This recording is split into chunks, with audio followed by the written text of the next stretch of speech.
চলেন জান্নাতের shopping mall থেকে একটু শপিং করে আসি। জান্নাতের ভেতরে বিশাল এক শপিং মল থাকবে। প্রতি শুক্রবারে সামনে পেছনে সব জায়গা থেকে ভন ভন করে মৌমাছির মতো জান্নাতীরা ওই শপিং মলে শপিং করতে আসবে। ইচ্ছে মতো দেদারসে পোশাক কিনবে, ইচ্ছে মতো শপিং করবে, টাকা দেয়া লাগবে না, ক্রেডিট কার্ড লাগবে না। সুবহানাল্লাহ পড়েন।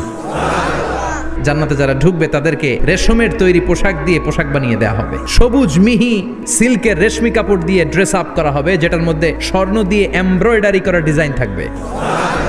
সর্বপ্রথম জান্নাতীদেরকে কি খাওয়ানো হবে জানেন? মাছের ভুনা কলিজা। খাইতে খাইতে শেষ। ফেরেশতারা বলবে এত খাইয়েন না, সামনে আরো আছে। পুরুষদের জন্য আল্লাহ তাআলা জান্নাতের হুরদের ব্যবস্থা করেছে। সুন্দরী, রূপবতী, গুণবতী, অপ্সরা, প্রিয়ংবদা, সুহাসিনী, সুকেশিনী, সুভাষিনী, অশুভম পর্ষা, অসাধারণ সুন্দরী হবে তারা। আল্লাহ বললেন স্পেশাল ভাবে সৌন্দর্যের আলোকচ্ছটা করে আমি তাদেরকে বানিয়েছি তোমাদের জন্য। ও মুসলমান, দুনিয়ার বুকে চোখটারে নিচের দিকে নামাও।